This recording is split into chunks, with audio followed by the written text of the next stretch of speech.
आजच्या कार्यक्रमासाठी या ठिकाणी व्यासपीठावर उपस्थित असलेल्या सरपंच त्यानंतर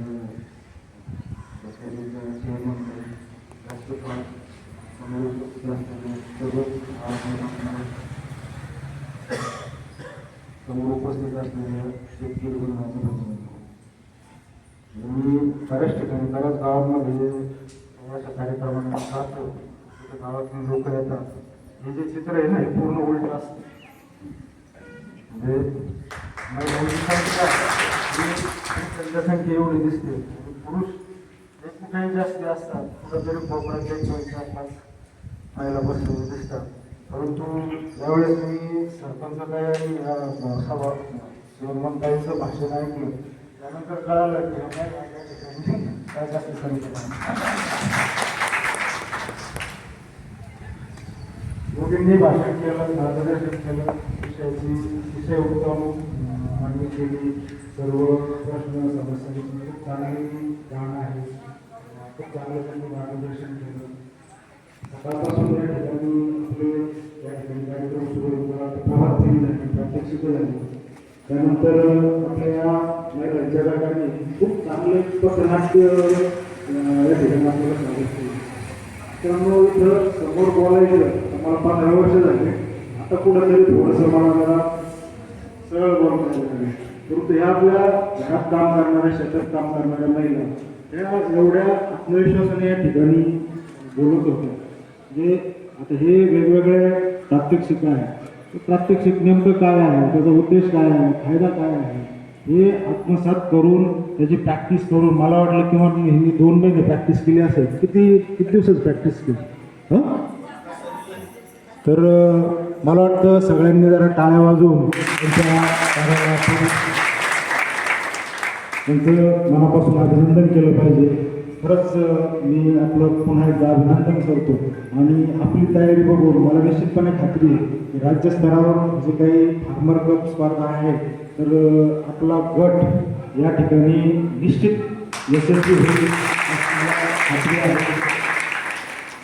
मला थोडं सकाळी उशिरा आपल्या कार्यक्रमामध्ये सहभागी होता आलं.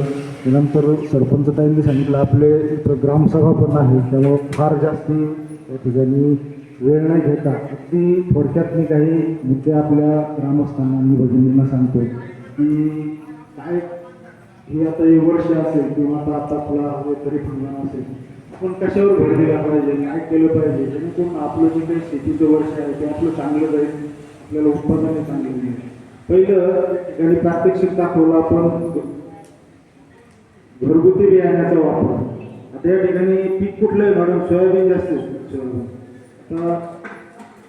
सोयाबीन दुकानातून पिशवी आणून पेरणारे किती लोक आहेत तिथे? सगळे दरवर्षी दुकानातून आणतात. सोयाबीन किंवा काही पिकं अशी आहेत की ज्याचं दरवर्षी दुकानातून बियाणं आणण्याची गरज नाही. एकदा आपण दुकानातून ती सर्टिफाईड बियाण्याची पिशवी आणली किमान 3 वर्ष आपण ते बियाण्यापासून काढलेलं ठीक आहे त्याच्यातलं चांगलं बियाणं आपण घरगुती बियाणं म्हणून वापरू. याचा उद्देश काय करत आपलं जे बाजारातलं जे बियाणं आहे तेवढं दरवर्षी होणारा खर्च आहे तो कमी होईल. की कदाचित पाऊस महाग पडत असला दुबार पेरण्याची वेळ आली तर आपल्याला घरचं बियाणं वापरायचं म्हणून बियाण्याच्या बाबतीत सगळ्यांनी लक्षात ठेवा की दरवर्षी जे सोयाबीनच्या बाबतीत बोलवतो या ठिकाणी हायब्रिड असेल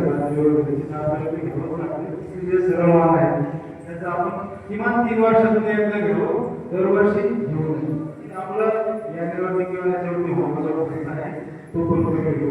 दुसरं बीज प्रक्रिया.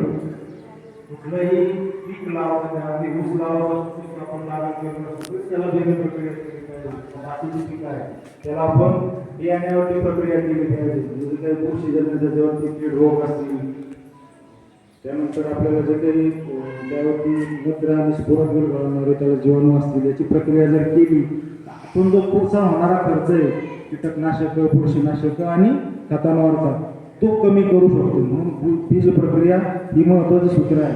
गावाला जर आपल्याला या ठिकाणी जर पारितोषिक मिळायचं असेल तर 100% या गावामध्ये प्रत्येक शेतकऱ्याने बीज प्रक्रिया केलीच पाहिजे, असं मला असं वाटतं. सगळ्यांनी निर्धार करायला हरकत नाही.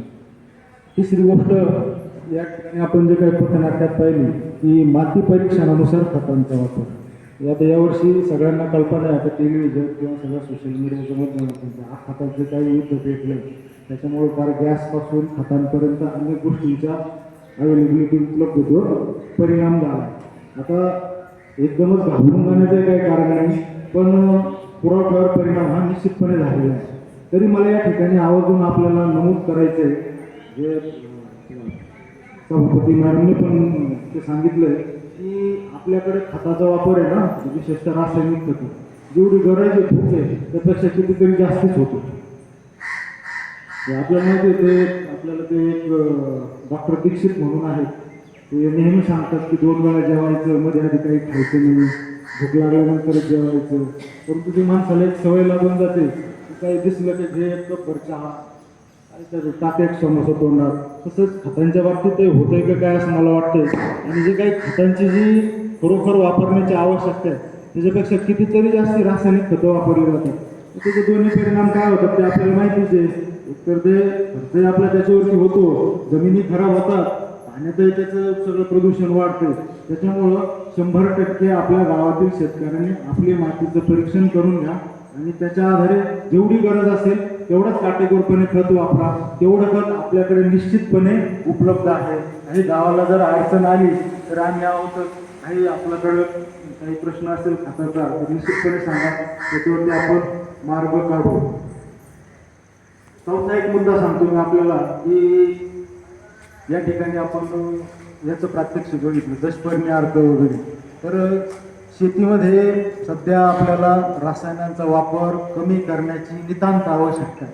परत त्याच गोष्टी येतात, खर्च वाढतो, त्यामुळे विविध आपल्याला काय रोग आजार निर्माण होतात आणि त्याचा फारसा उपयोग नसतो. म्हणून आता हे काही दशपर्णी अर्थ असेल, जीवामृत असेल, बीजामृत असेल, ही जे काही वेगवेगळ्या आपल्या गांडूळ खत असेल, कंपोस्ट खत असेल, त्या घरच्या घरी तयार करता येऊ शकणाऱ्या गोष्ट आहे, त्याचा वापर आपण वाढवला पाहिजे. जे काय हे फारसा खर्च करण्याची गरज नाही.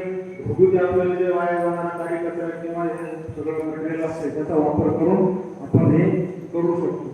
पाचवी आणि शेवटची गोष्ट मी आपल्याला सांगतो की एल निनो बराच आपल्या वक्त्याचे नॉलेज आहे, त्याचं सविस्तर विवेचन केलं. पूर्वी काय फारसं एल निनो, आता काका आहे, ज्येष्ठ मंडळी आहे, एल निनो वगैरे असं काही फारसं काही आपल्याला एवढं मात्र सगळ्यांना एक काम पण आहे की दर 5-6 वर्षातून एखाद्या वर्षी कमी पाऊस होता आणि दुष्काळाचा असतं. तशीच यावर्षी शक्यता आहे की